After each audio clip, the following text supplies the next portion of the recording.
6th standard term 3 chapter 2 integersல exercise 2.1ல 10th sum என்ன கொடுத்திருக்காங்கன்னு பார்த்தீங்கன்னா arrange the following integers in ascending order. அதாவது ascendingனா சின்னதுல இருந்து பெருசு, small to big, ஏறு வரிசைன்னு சொல்லுவோம் தமிழ்ல. சின்ன மதிப்புல இருந்து பெரிய மதிப்பு வரைக்கும் நம்ம அரேஞ்ச் பண்ணி எழுதணும். இப்போ என்ன அப்படின்னு பார்த்தீங்கன்னா இதுல பாசிட்டிவ் நெகட்டிவ் ரெண்டுமே கலந்தா மாதிரி கொடுத்திருக்காங்க. ஓகேங்களா? ஸோ நான் என்ன பண்றேன் அப்படின்னு பார்த்தீங்கன்னா first negative line negative values எல்லாம் நான் ரவுண்ட் பண்ணி காமிச்சிடுறேன்.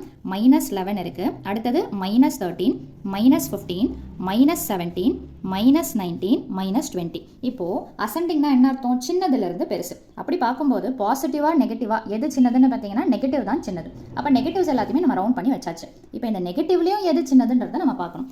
நெகட்டிவை பொறுத்த வரைக்கும் எது சின்னதோ அது பெரிய வேல்யூவா கன்சிடர் பண்ணும், எது பெருசா இருக்குதோ அதை சின்ன வேல்யூவா கன்சிடர் பண்ணும். அப்படி பார்க்கும்போது இதுல நம்பரா எது பெருசுன்னு பார்த்தீங்கன்னா 20. ஆனால் சிம்பிள் மைனஸ் வரதுனால ஸோ இதோடைய அசெண்டிங் ஆர்டர் ஆன்சர் என்ன வரும் அப்படின்னு பார்த்தீங்கன்னா ஃபஸ்ட்டு -20 வரும். ஸோ முடிச்சாச்சுன்னா ஒரு டிக்கை போட்டுருங்க. அடுத்தது பார்த்தீங்கன்னா என்ன வரும்னு பார்த்தீங்கன்னா -19. இது எல்லாத்தையும் கம்பேர் பண்ணும்போது 19 மைனஸ் இருக்கிறதுனால இதுதான் நெக்ஸ்ட் சின்ன நம்பர். ஸோ இதை முடிச்சாச்சு. அதே மாதிரி பார்த்தீங்கன்னா ஆர்டர் கரெக்டாக அப்படியே ரிவர்ஸ் ஆர்டரில் வர மாதிரி இருக்கும். ஸோ -17, அடுத்தது பார்த்தீங்கன்னா -15, அடுத்தது -13, அடுத்தது -11. ஸோ நெகட்டிவ்ல எது பெருசோ அதுதான் சின்னது, எது சின்னதோ அதுதான் பெருசு. ஸோ இது 20ன்றது நம்பர் வைஸ் பெருசு, ஆனால் நெகட்டிவ்ல இருக்கிறதுனால அது சின்ன நம்பர். ஸோ அந்த ஆர்டரில் நம்ம எடுத்து எழுதியாச்சு. இப்போ பாசிட்டிவ் எப்படின்னு பார்த்தீங்கன்னா ஆஸ் இட் இஸ், சின்னதுன்னா சின்னது, பெருசுன்னா பெருசு. ஸோ அப்படி பார்க்கும்போது அண்டர்லைன் பண்ணுறேன் 12, 14, 16, 18.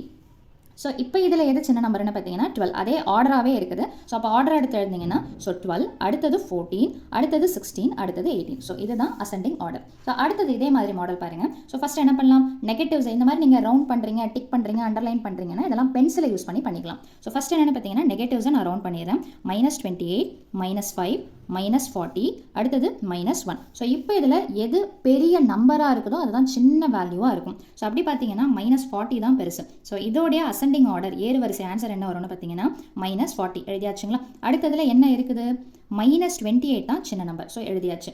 -5 -1 -5 சின்ன நம்பர். நெக்ஸ்ட்டு -1. அடுத்தது 0 இருக்குதுன்னா முதல்ல அதை எடுத்து போட்டுருங்க, அதுக்கப்புறமா தான் பாசிட்டிவ். ஏன்னா நம்ம நம்பர் லைனில் பார்த்தீங்கன்னா நெகட்டிவ் வந்து 0 வந்து அதுக்கப்புறமா தான் பாசிட்டிவ் வரும். ஸோ அதுக்கடுத்தது பாசிட்டிவ்ஸ் எல்லாமே அண்டர்லைன் பண்ணலாம். 6, 8, 12, 4, 22. அப்போ இதில் யார் சின்னவங்க அப்படின்னு பார்த்தீங்கன்னா 4 தான் சின்ன நம்பர். ஸோ 4 எடுத்து எழுதுங்க. அதுக்கு அடுத்தது என்ன வரும்னு பார்த்தீங்கன்னா 6 எடுத்து எழுதுங்க.